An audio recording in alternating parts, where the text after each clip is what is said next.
Good morning. This is a labyrinth. It was created, it's been here for a while. I'd say at least 7-8 years, if not longer. I used to hike in this area daily, actually. It's a beautiful, beautiful area. And it's one of my happy places. There's trails that kind of intersect and then they go all over the place. But I thought, hey, where can I go to have a little more spouting off on things? So I was watching this video this morning, and one of the people on YouTube that I like to watch, and she was talking about some different things with like magic and spell work and fun things like that, and not in the Harry Potter kind of way, in a like, people do this to other people, and here's kind of some of my take on that while you get to look at some pretty scenery. So if magic is real and people have the ability to wield whatever form of it, black magic, white magic, whatever, because she was like, you could be a white witch or a hedge witch or a blah blah blah. She listed like 4 things, and I was like, okay, there's some stuff I haven't heard of before. Anyway, if magic is real, then people could possibly do things to wield that for or against themselves or you. And here's the thing that I feel on that. If you could do that, there are certain laws. And I'm sorry, I'm holding an umbrella and I'm trying to hold the phone at the same time, so if you have some shaking, that's why. If it is possible to wield that kind of power for yourself, for others, use it for others, not just yourself, because there are laws of all kinds, and some we're aware of and some we're not. And the laws of attraction, compensation, retribution all work together, right? So what you put out, you get back. And if you're putting out negativity towards other people, places, things, ideas, and on, it's going to bite you back if you put out negativity. Even negativity towards negativity. Like, negatives don't make a positive. Let's bring algebra into it. But no, really, I'm being sarcastic completely. So here's the thing. If you put out crap, you're going to get crap back. And I think that it's interesting that there are people that don't believe that that's true, that you can do whatever and there will be no consequences. There are always consequences. And when you put out negativity, expect that to come back to you at least 3-fold. If you put negativity out there towards other people, places, things, ideas, whatever, and they have defenses, and they're aware, if they're doing their spiritual warfare and they're aware, that's going to come back to you 10-fold, more than likely. So just you being ignorant and doing something, it's possible that it's going to smack you back 3 times, like, hey, knock that off. The power of 3. But if someone's defending themselves against any kind of negativity or spiritual warfare, guess what?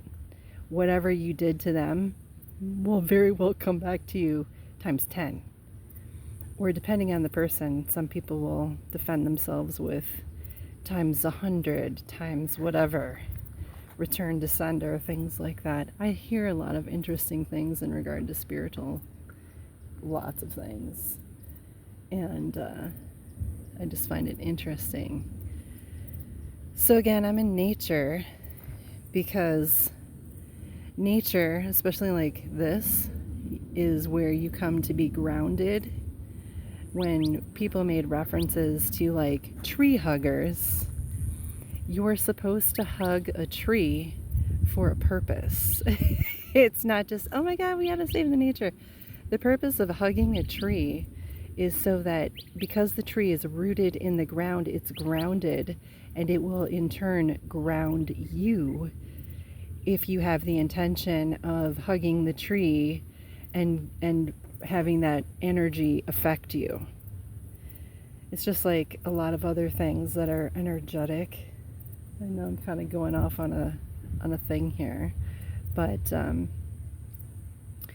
the purpose for me behind, let's say, hiking or exercise of any kind, you get the benefits of being in the nature for hiking.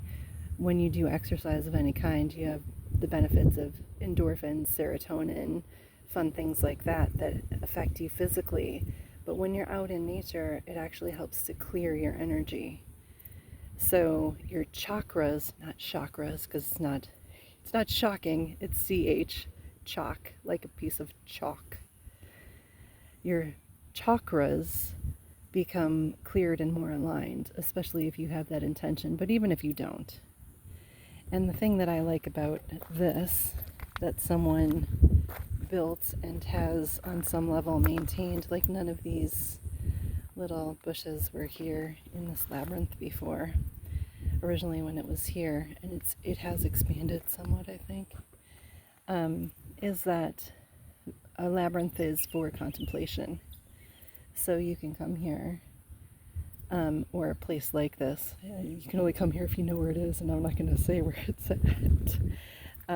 But you come to a labyrinth and you walk, and while you're walking, your peaceful, quiet walk through the labyrinth, and I'm not in the beginning part of it, that's over there.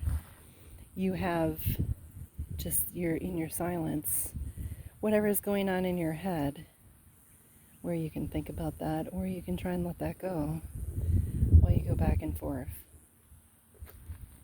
But for me, also, a labyrinth is winding around in different directions, kind of like our lives do, and yet it's blocked off in other places, like you can't go there, kind of like your lives do.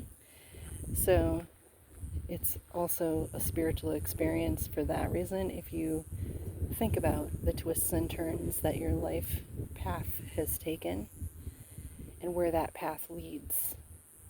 Does that path lead you to a wall where now you have to turn around and go back? Or does that path lead you to an open expanse where you can grow and where you find out other things and discover more? It can be a very contemplative process. Just like if you're out in the wilderness, like here, walking on the paths that lead all over the place. And sometimes you can make your own path, depending on how much nature is in your way or not in your way. It is 90 some degrees, and I am again in Arizona.